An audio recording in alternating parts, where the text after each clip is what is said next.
ces notables non initiés jugent pour des présents, virgule. Voilà.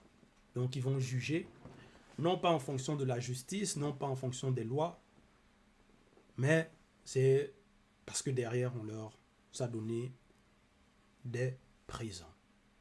On leur a donné certaines richesses, certains biens. Et là, ils vont maintenant prendre parti de ceux qui commettent le mal. Ces faux prêtres, donc au verset 10, dans la suite après la virgule, ces faux prêtres enseignent pour un salaire qui est prévu au vrai prêtre, virgule. Donc, voilà. Comme en cette époque, les faux pasteurs, ils vont enseigner, on va leur donner la dîme. Donc, ça va être des faux enseignants. Alors que cette dîme, c'est supposé aller au vrai prêtre. Donc, en cette époque, c'est par rapport au seul enseignant. Ces faux prêtres enseignent pour un salaire qui est prévu au vrai prêtre, virgule, et ces faux prophètes prédisent pour de l'argent de sang, point virgule. Donc, les faux prophètes prédisent pour de l'argent. Ça, c'est les charlatans, en fait. Parce qu'il y en a comme ça. Même en cette époque, des personnes qui vont se dire prophétesse ou prophète. Tiens, apporte-moi telle quantité d'argent. Je vais t'annoncer ce qui va arriver par rapport à ta vie, par rapport à tes relations amoureuses, ainsi de suite. Je vais te dire ce qui va t'arriver. Donc, je vais lire par rapport à ton avenir. Voilà, pour de l'argent.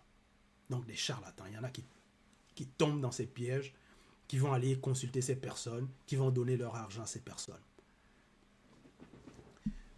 Donc, ces faux prophètes prédisent pour de l'argent de sang. Et ici, c'est par rapport à de l'argent de sang.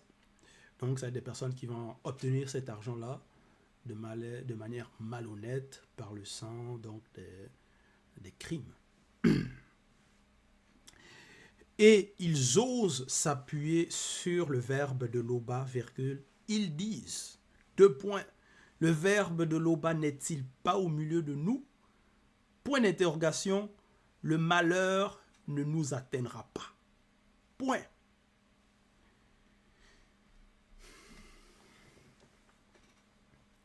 Parce que, encore une fois, Méné ici,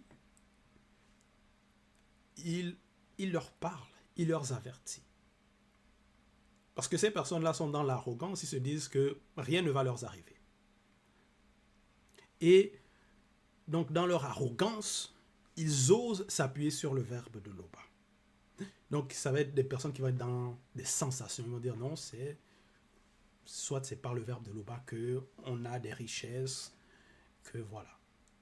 Donc, le malheur ne nous atteindra pas. Donc, on est sous la protection. Et c'est cette arrogance, on voit les répercussions par rapport à les répercussions que ces états de conscience des notables non initiés, des princes non initiés, donc des personnes corrompues, des faux prophètes, que ça a eu sur le territoire par la suite. Parce que c'était des portes d'entrée et dans leur arrogance, ils pensaient que non, rien n'allait leur arriver, alors que les prophètes avaient annoncé que non, vous allez être frappés, la protection va être retirée. Il va y avoir donc des malheurs qui vont arriver. Parce que vous avez commis des crimes. Parce que vous avez fait le mal. Et on voit la situation par rapport à moi, c'est ce qui est arrivé aussi.